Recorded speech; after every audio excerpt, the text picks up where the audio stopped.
Colossians chapter 3, verse 5 through 10. I am closing out this series entitled Cycles. The first plank in our series, we dealt with what's in your genes, Genes. And then the second part we dealt with last week about why the cycle continues. Today we're going to be dealing with breaking the cycle. Look at Colossians 3, verse 5 through 10. And it reads like this: Put to death, therefore, what is earthly in you: sexual immorality, impurity, passion, evil desire, and covetousness, which is idolatry. On an account of these, the wrath of God is coming. In these you too once walked when you were living in them. But now you must put them all away: anger, wrath, malice, slander, and obscene talk from your mouth. Do not lie to one another, seeing that you have put off the old self with its practices and have put on the new self, which is being renewed in knowledge after the image of its creator. Verse 5 and 8 tells us, put to death what is earthly in you. Now you must put them all away. Put to death what is earthly or worldly in you. Now you must put them all away. Look at your neighbor, say, neighbor, everything must go. Everything must go. Everything must go. Turn to your other neighbor and say, neighbor, everything must go.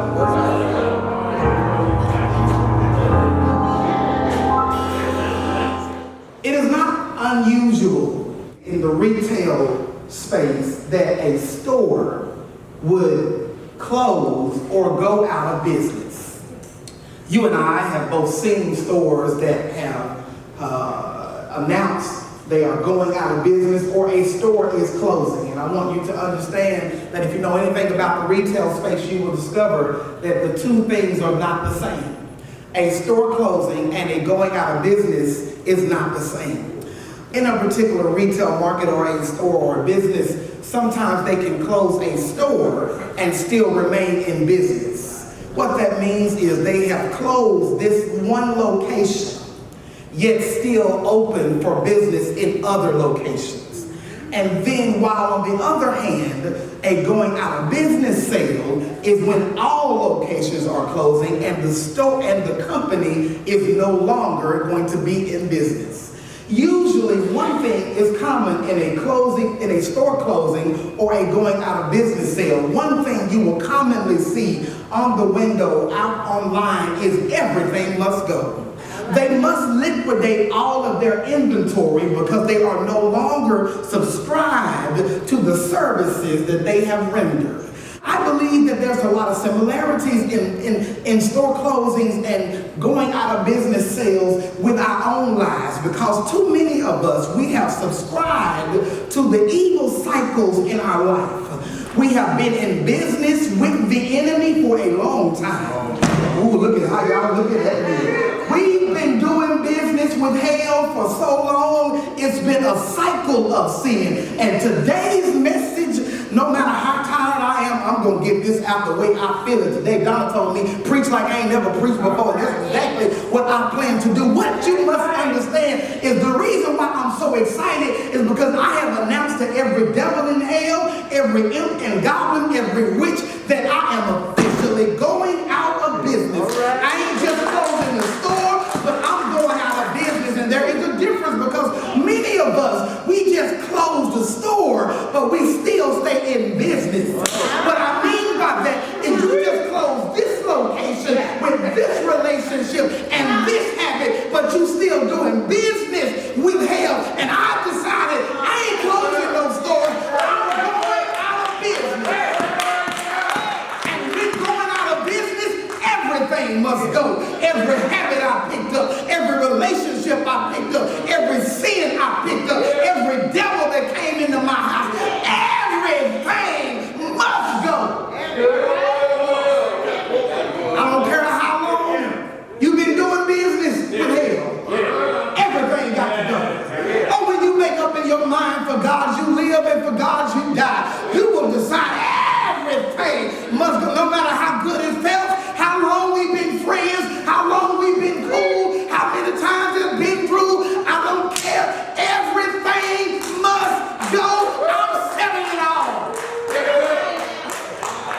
You want to tell the enemy, come get all your stuff and get it out of my house.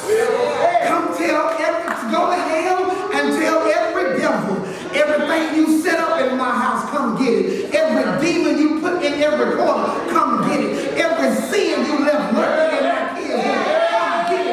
Every cycle you have, come get your mess, because I am going out of business. Come on. Tell the enemy, you have canceled your subscription to his stupidity. And sometimes it ain't the enemy you got to tell that to. Sometimes it's some folks. Preach, Pastor Jay, I'm trying hard. Sometimes it's some people you got to tell, baby, I'm sorry, but I have canceled my subscription to your stupidity. No more am I going to be putting my money into the problems you keep on making for yourself. No more am I going to let you keep living in my house for nothing. No more. I have canceled. Look, baby, those are your problems, but what you're going to have to do is get you and your problems up out of here. You see, when you're tired of going through the same thing with folks over and over and over and over again, you start to ask yourself, is there something wrong with me? How long I'm going to keep dealing with this stupidity? How long I'm going to keep putting up with this stupidity? At some point, you've got to tell these people in your life, I know we cool, I know we family, I love you, but everything must go. That's right. Come on, Felix.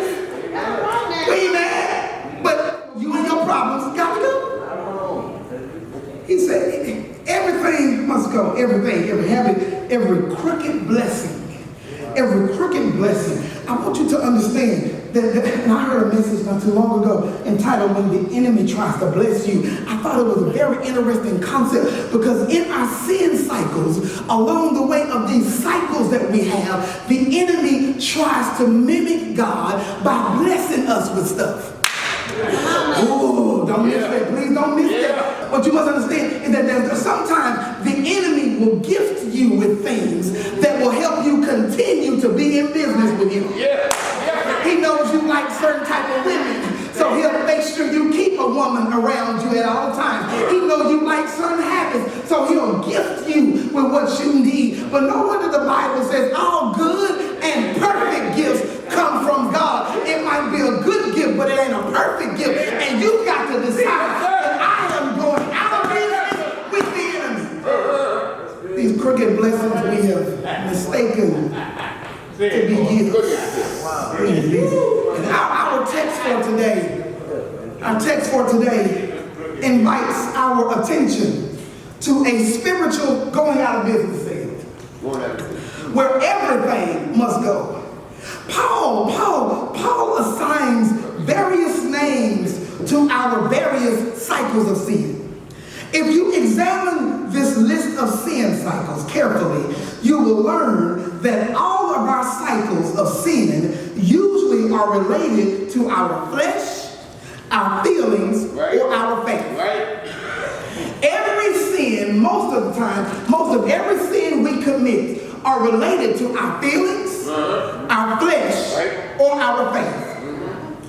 If we're not careful, we will read this passage as though it is a list of rules, a list of things that we should not do, which completely goes against the promise of today's message. Because it's not about what's wrong with you, but about how to make it right. See, I have a problem with church folks and preachers who always got a finger to point and say, this is what you're doing wrong. This is what you're doing wrong. Don't do this. Don't do that. And they limit God to this list of do's and don'ts. But we don't need you to remind us that sin is wrong. Show them how to get out of it. See, anybody can say something is wrong. But it takes an unusually gifted individual to tell me how to get right. You know, I really got a problem with folks who can look at people and say, well, you know, they this, and they that, and they this, and they that. But you won't help them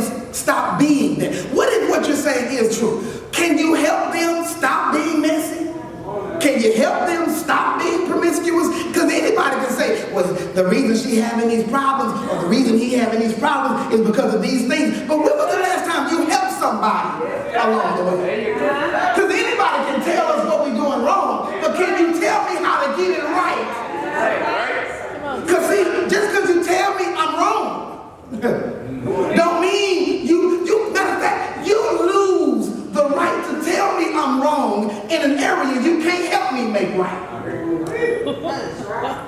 So, because we judge folks and we say they this and they that. But the truth of the matter is, you this and that too. And your this may not be their this, and your that may not be their that. But you do got your own this and your own that. And if didn't nobody show you how to get away from, how to get delivered from this and from that, then you still be doing this and that. Let me pull back a little further on that. Some of us are still doing this and that.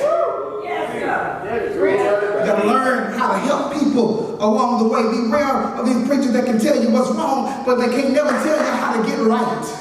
Now, I want you to understand something. This topical, this message is a topical message.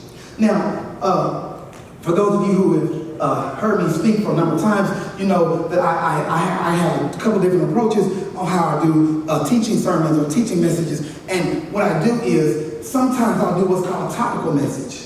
A topical message is when I take one topic and discuss it around a number of scriptures.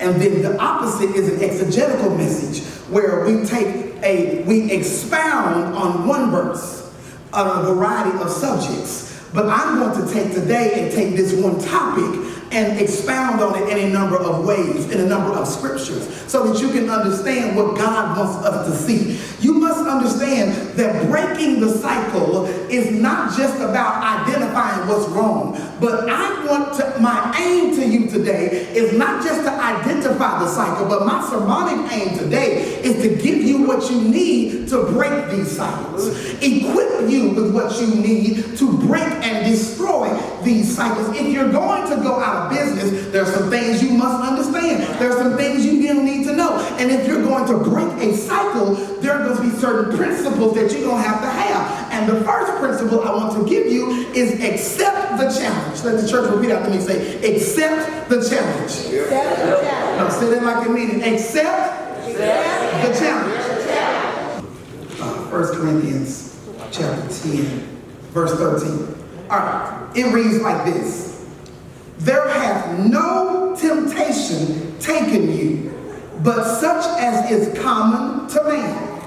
But God is faithful, who will not suffer you to be tempted above that which you are able. Okay. But with the temptation also make a way to escape, that ye may be able to bear it. What he presents to us here is a challenge. It's anytime you are tempted to do something, it's a challenge. It's a challenge to you as well as a challenge for you. It's a challenge to you, meaning it's an opportunity presented to you. But it's a challenge for you so that you can learn from the challenge that's been presented to you. What you must understand is that putting everything away and putting things to death and going out of business, that is a challenge. That ain't easy to do. To just stop doing everything you've been doing. You know, any of us, for those of us who ain't been saved all our life, just for those of us who have made some mistakes, I know some of y'all have been saints all your life, but I'm talking about for those of us who have made some mistakes. Wasn't it hard to stop doing what you was doing? Yeah. Oh, come on, let's be honest. Let's raise your hands. Let's show hands. Wasn't it hard? The greatest challenge you ever had in life was to stop doing what you've been doing.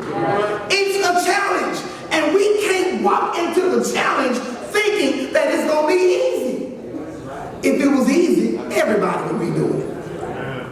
It's a challenge. We usually, and watch this, we are usually defeated before the battle because we don't even accept the challenge. Right. We are defeated. We usually, if this you just don't say nothing, just wink at me, just wink at me. If what I'm about to say describes you, just wink at me. Don't raise your hand. I want nobody in your business. But usually, if we realize that what we need to cut out, if we in too deep in it, usually what we'll do is we'll just, nah, I ain't even bother that, no. Ain't no sense in me lying. I ain't gonna give that up. Right. You're right. Hello, lights, walls, and views.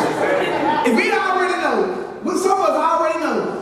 Now I'll give this one up because I can fight that one, but this right here, nah. Ain't no sense in me lying.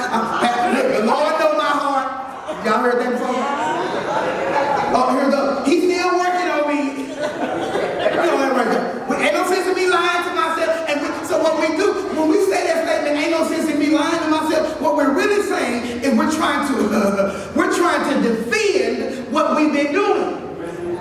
But God told me to tell you that if you're going to stop it, you must understand it is a challenge that you must accept. And you know what kills me? Is we'll say, I can do all things through Christ who strengthens me when we're filling out a job application. We'll say, I can do all things through Christ who strengthens me when we're applying for a new car. But we can't apply that same verse to the stuff we supposed to be gave up a long time ago. You know why? Can I tell you why? Somebody say why? Why? Because what's good For you, nah. What ain't good to you, nah. What's good to you ain't good for you. And here's the difference. Let me just say it another way. Some of the stuff you're doing, you like it. love it. Cause see, sometimes you don't want to be free. Teach Pastor J up in here.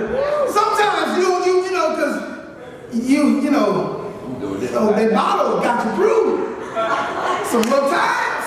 Because if you be honest with yourself, I mean, you can get in church and say the Lord made a way, but truth be told, what you really believe is the weed made a way. The alcohol made a way. My side piece made a way. But because you're saying it in church, but what you really at home, what you're saying, that ain't to God that you turn to. When you're going through, you turn to your devices. It's hard for us to break up with stuff that's been good to us. Even though it ain't good for us. It's hard to break up with stuff that's been good to us. Preach, Pastor J. I'm trying hard as I can. Y'all, look, let's just be, come on, y'all. We ain't gonna tell nobody else who on live and who in here. But listen, some stuff, some sins, you like it. Ain't no sense in, come on, ain't no sense in lying. Listen, the only reason you started that sin is because at first you liked it. Nobody's doing a sin they can't stand. But it's even harder when it's been good to you. And it's even harder when it's been there for a while, it's been giving you what you want, but it's even harder because you have no replacement. And so we usually are defeated before we even accept the challenge because it's something we want to keep doing. And the temptation, now if you notice, the author uses this word in the verse, temptation. He uses temptation. That word temptation, it has an unusual Greek definition. The Greek word for temptation is experiment. See, a lot of times we thought temptation is sin. Temptation is not sin. Yielding to temptation is the sin. See, temptation is an opportunity to do the wrong thing. But it's also an opportunity to do the right thing. It's an experiment. See, I said, Lord, what do you mean by experiment? You know what experiment means? What that means is that when we are tempted, heaven and hell are doing an experiment on you. That's what they're doing. it's an experiment to determine if you really mean what you said at church. Ooh, Jesus, Jesus, Jesus. Because anybody can say, bless the name of the Lord here. But there's some places you go where that statement don't fit. And the temptation is an experiment to find out if what you said in here is going to work wherever you go. It's an experiment. It's a test. Watch this. You don't even know that the cycle is even broken until you've been tested again. When you break a habit, just because you stop doing it, that don't mean the habit is broken. We'll find out that the habit is broken when you have an opportunity to do it again and you choose otherwise. Choosing not to do it when there is no opportunity is nothing but just no opportunity. But when you are tempted to do it and choose not to do it, see, there are some folks you tempted to cuss out. And used to, you would, yes, ma'am. Yeah. Used to, you would. But when you've been around some folks and you thought back to who you used to be, and you was like, you know, baby, listen, had this been a few years ago, you would have got all of that work. But when you think back of where the Lord has brought you from, you can thank God that you ain't what you used to be, but you ain't what you used to be. You should praise God that you are some stuff that used to tempt you, don't even tempt you no more. See, we're so busy praising God for new cars, and new houses, and new jobs, and money. But you ought to thank God when you are tempted by something that used to catch you up. But now you've been delivered from it. And you can say, you know what? The devil, that don't work no more. When you think about some stuff that a few years ago, if you were tempted, now you can look at the enemy and say, you're going to try something else because I've been delivered from that already. Got the hat, the t-shirt, and the bracelets. I've been delivered from that. You ever looked at some folks and said, you have to try again. Some folks, some stuff you used to fall for, but you can thank God you don't fall for that anymore. Now you might still commit some sins, but that sin you don't do anymore because when he brings you out, when he changes you, when he do something new in you, you can celebrate the fact that he brought you from a mighty long way. The text says that he's taken you. Now, don't misunderstand, don't run by that word where he says taken you. Taken you. Taken you. There has no temptation taken you. That word taken is a matter of possession. It's a word picture that someone has kidnapped you. Something has kidnapped you. But do you remember the verse in the Bible where Paul says, if a man be overtaken in a fault, ye who are spiritual, restore him. Let's go back to, we focus a lot on the restoration, but we forget the fact that he was overtaken. That word taken is a word picture of somebody getting jumped. Now, I'm gonna pick on the brown girls because they my homies. And so if Donna, if Ann getting jumped, you ready to go help? What? You see? Now watch this. If one of them girls is getting jumped and the other two are around, it probably won't take a rocket scientist to figure out that Brandy and Donna and Chris and a whole lot of folks ain't gonna sit by and just let their kinfolk get jumped. So if that's the case, then if we don't like that for our family, then when sin jumps our sister or our brother, why can't nobody get up and say, we're going to have to come through all of us to get to her? When he says taken and overtaken, what that means is they've been jumped by their sin. And if you keep reading that verse I just quoted, he says, lest ye also, which means help them, because today is them, but it could be you anytime.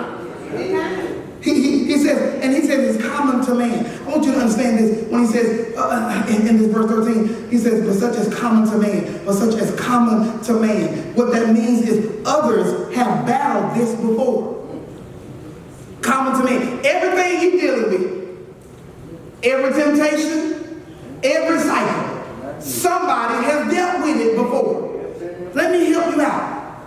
Surround yourself with people who have overcome what you're wrestling with. Do not miss that. That's very important. Because see, the reason why we stay in our cycles is because we are around people who are in their cycle too. But if you get around some folks who've been delivered from what you're trying to break free from, then you got a better chance. See, you cannot be rich hanging around broke folks. Up in here. You cannot be free hanging around bound people. You can't be free hanging around sinful people. At some point, you got to change who you with. And if you can't change who you with, then change who you with. You want to be free? Hang around free folks. You want to be free from whatever you're dealing with? Find you somebody who has been there, done that, and got delivered. It's time out for hanging around with folks who, because see, we like to hang around folks that do what we do, because ain't nobody going to tell us nothing else. They ain't going to tell us to do nothing different. Because they do it too. But we don't like being around folks that's going to tell them, no, you can't do that and be my friend and be in my family. The thing I love about this scripture, he says, I will never allow it above what you can handle. God says, I will never allow the enemy to tempt you above what you can handle. Do not miss that. What you must understand is that if you got it, you can handle it. Because he will never let you be tempted beyond something you can't defeat. God will never, if you are battling with something, God already knows you have the power to defeat it, because he would never let you deal with it if you couldn't defeat it. Which, that being said, everything in your life can be defeated by you. Everything, every habit, I don't care how bad it is, you can defeat it. You know why? Because he allowed it. He allowed it. If you got it, you can defeat it. With the temptation, this is the part I like. He says, with the temptation, he tells us that we can defeat it. Then he explains why we can defeat it. He says, because along with the temptation, I've given you a way of escape. That means when I gave you the temptation, you've already also been provided the way out. So he don't give you something that you can get in without already providing you the way to get out. Shut the lights off in the sanctuary. Shut all the lights off in the sanctuary. I want to show you something. If there were no screens on in the building, it'd be pitch black in here. And most of us, especially those who have been here before, if I asked you, how do you get out of the building, where would you go to? There it is. Now watch this. How do you know where the exit is? Because it's marked, right? It says exit. Now turn the lights on. Now turn the lights on. Now, what I want you to understand is this. When God allows us to go through dark areas in life, he never lets you go through anything, even if there are no lights, without an exit. And he clearly marks where the exits are. See, every time you had an opportunity to sin, there was a way out. Can I go a little deeper with that without being? Okay. If you got the call to come over,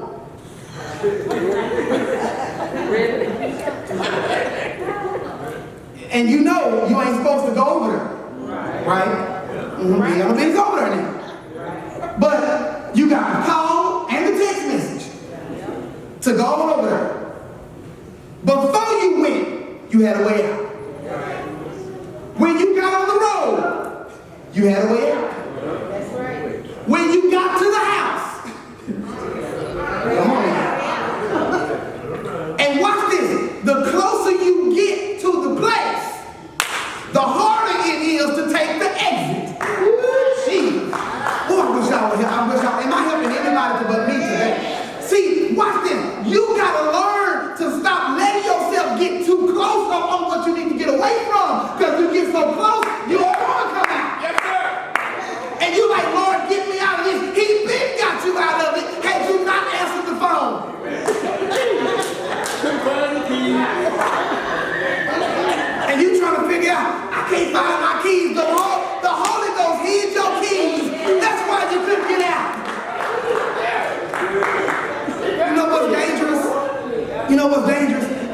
we keep missing the exit.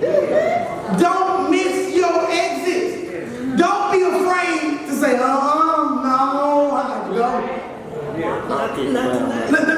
I want y'all to repeat after me. Repeat after me. Say, Lord, help me to not trust myself. Don't trust yourself. That's how you break cycles. Stop trusting you. You can't be trusted. Oh, come on, be honest. You can't be trusted. And here's some things you should remember. Just for the sake of the challenge. If you're challenged with something that you got to break the curse over, break the cycle over, fast and pray. Fast and pray, fast and pray, fast and pray. That's why Jesus said these things come by fasting and praying, breaking cycles. These things come. Careful what you speak. Be careful of what you speak while you're in the challenge. Be careful of what comes out of your mouth while you're in the challenge. Because the power of life and death is in the tongue. Some of us kill our own victory because we talk too much. Learn to say things that are beneficial to your future, beneficial to your deliverance. You better learn to say, I can, because the Lord said I can. You better learn to declare over your own place. Stop letting folks speak negative. Lord had delivered me from folk who always got the negative point of view to things. Yes. All right now. I don't think you can really do that. I think you should just it is what it is. No, it ain't. It's what God says it is. I don't have to settle for this lifestyle I'm in. I can change it right now if I just talk better. Next thing, I'm going to give you these last two.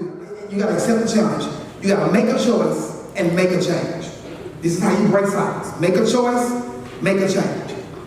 Look at Deuteronomy 6 and 5. He says, in Deuteronomy 6 verse 5, he says, you shall love the Lord your God with all your heart and with all your soul and with all your might. That's how you got to make a choice. All of you must choose all of him. You can't choose God with your mind, but choose the world with your heart. You can't choose God with your heart and choose the world with your soul. You've got all of you has to choose all of him. Choosing God over everything. Everything, no matter how good it feels, choose God first. Trust in the Lord with all of your heart, and lean not unto thine own understanding. You got to trust God with everything, with all of your heart, all of your soul, all of your might. Putting everything away to death is a matter of choice. Breaking the cycle is a matter of choice. You've got to choose that you want out of this. It begins with a choice. Deciding, I want to break the cycle. It's been going on too long. I choose to break the cycle. The first choice is abstaining from the environment that produces the cycle. That's why 1 Thessalonians 5 and 22 says, abstain from all appearances of evil. See, this is where we get in trouble at. We'll decide we're going to do the right thing, right? Decide we're going to do the right thing. And then we'll go into environments that promote what we're trying to get delivered from. But I ain't gonna do nothing, Pastor. I'm just there. No, baby, you don't need to be there. Don't even go. Abstain from all appearances. If it look bad, don't go there. You gotta abstain from all appearances of evil. Why choose him? Why choose him? I'll tell you why. Because John 15 and 16 says, because he chose you when you didn't choose him. The reason you should choose God is because he chose you first. He chose you for such a time as this. He chose you to break the cycle. He chose you to better your family. He chose you. Choose people people that sharpen you, not agree with you. That's why iron sharpens iron. In order for iron to sharpen iron, it has to hurt it, it has to cut it, it has to smooth it out. I want you to understand, you've got to surround yourself with people who are going to hold you accountable. Stop getting mad at folks for telling you when you're wrong. When you're wrong. That's right. You're wrong. We quick to be around folks who go amen everything we do and amen everything we say. But you better be around some folks that say, no sir, no ma'am, you can't do that around me. You are wrong. It's two left shoes. That is wrong. You need to be around some folks that's going to sharpen you. Yeah. Right? I'm done. When I tell you, make a choice, accept the challenge, and make a change. Colossians 3 verse 10 says, and have put on the new self, which is being renewed in knowledge after the image of his creator. He says, put on the new self. We must wear the new version of ourselves. If you're going to break the cycle, you got to change clothes. You got to change what you look like. Because ain't nothing worse than somebody that's made free but don't look free. That's why people confused about if you are free because you don't look free. See, that's why grandmama said, I looked at my hands. They look new. I looked at my feet. They did too. Things I used to do. I don't do no more places I used to go. I don't go no more. Oh, what a change in my life. You can't just try it on. You got to put it on. Can I tell you something? You are already delivered. The cycle is already broken. What you have to do is walk in what you've already achieved. You got to live it. Being renewed in knowledge. That's the part I like. He says, being renewed in knowledge. Now, I'm already new, but I'm renewed in knowledge. What that means is that the more I know, the more I grow. It's a continual renewal of new. We perish for a lack of knowledge. Amen. Why do I need this new thing? So that I can restore the image I was made in. All right. You remember in Genesis, I believe it's 1 verse 26. God says, let us make man in our image. I like that because when God got ready to make us, he didn't just give us any type of identity. But he gave us an image that looks like him. When he first made man and woman, they looked like the one who made them. And I want you to understand that when you break the cycle, that the reason the cycle is broken is so you can restore the image that you had when God made you. Yes. See, when you sinned, you lost your identity. You didn't look like the God that created you. But I've learned that when you get right with Jesus, he'll change the way you look. Anybody in here been changed on the inside? You used to be a whoremonger, but you've been changed. Used to be a drug dealer, but you've been changed. Used to be a liar, but you've been changed. Used to be a thief, but you've been changed. Is there anybody here can thank God that you've been changed? Yes, I'm so glad that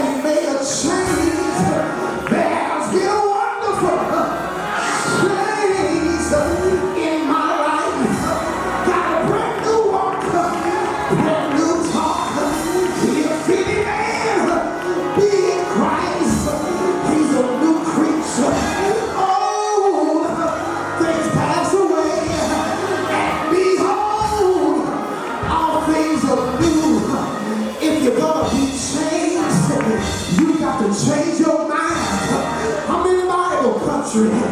Be not conformed to this world, but be transformed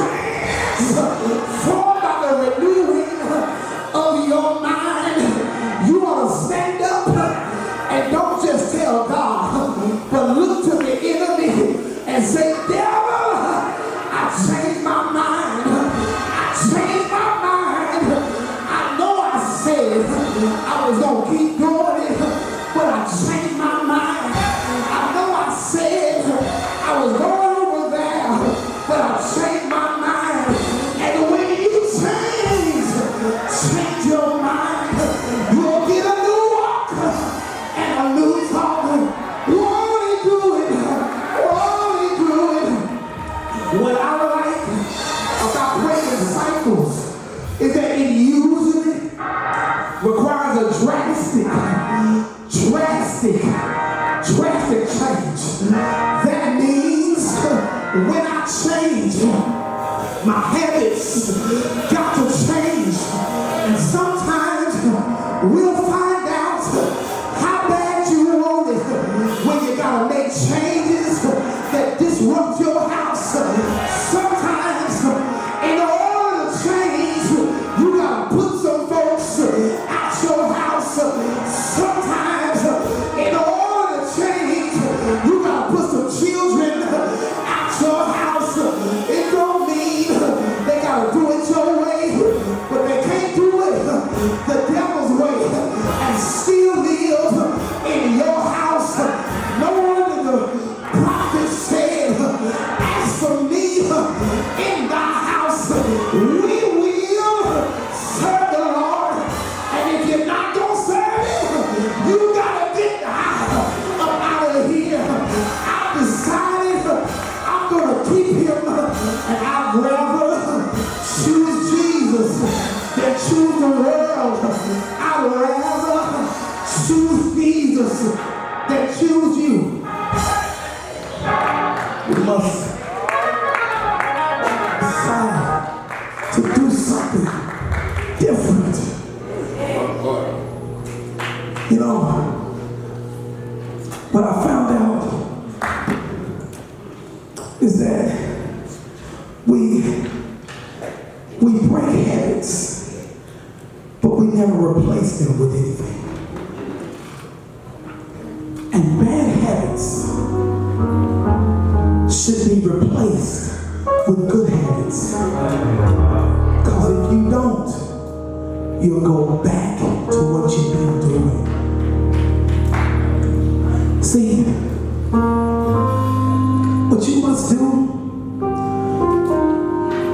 if this cup is filled with the wrong thing, then I must empty out what it's filled with. But the problem comes in is when we don't fill it up with something else. Because if you stay empty, you'll get thirsty. And what happens when you get thirsty? You'll go back to what you've been drinking. So when you get free of a bad habit, you gotta find a way to replace it with a better one. If you don't replace it, you're going backwards. See, for every sin that we commit, every sin has a blessing attached to it. It sounds crazy, though. Listen. God never said sex was wrong. He said sex outside of marriage is wrong. So if you want all you can stay, get married. He didn't say you couldn't do it. He just said do it under his rules. God didn't say you couldn't drink. He said you gotta do it his way. See, we think we just can't do nothing. No, that's what God said. He said you can't do it your way. You can do it, but you gotta do it his way. And when you replace bad habits with better habits, you cannot help but become a better you. A better you. My change broke the cycle in my family. One of the first things I heard when I became preacher. It's my uncles told me, one of my oldest uncles told me, we ain't got no preachers in our family. We got moonshiners and pimps in our family. We don't do preachers in our family. I said, well, I'm going to break the cycle. Because what y'all couldn't do in your generation, I'm going to do in my generation. I don't care what's been running through your family. You can stop it with you. And you know why you gotta stop it with you? Because if you don't, it will continue with your kids. And I said this not too long ago. Stop punishing your children for the demons you gave to them. Stop spanking them for the demons you gave to them. They see you do all kind of foolishness. They see you sneaking men in and out the house, sneaking women in and out the house. But you got a problem when they get a boyfriend. The change begins with you. You don't have to submit to the cycle that's been in your family. You can break that cycle right now, simply by accepting the challenge, making a choice, and making a change. It won't be easy, but there's some folk in this room who have broken some cycles. Ain't nobody in your family graduated high school or graduated college, but there's some folk in here that have been the first to come out of school and get a degree, have a good job, been married 30 plus years. There's some broken cycles right here. Get around some folks who overcome it. Every head bowed, every eye closed. Father, we thank you for the cycles that you've broken in our life. Lord, we thank you that by your blood, we got the power to break cycles. We got the authority to break cycles. And I pray now in Jesus' name that if there's anybody here today that got some stuff they need to let go of, that they need to break up in their families, that you will lead them down this aisle in a spirit of surrender, that they'll come down with their hands up saying they surrender it all to you. In Jesus' name.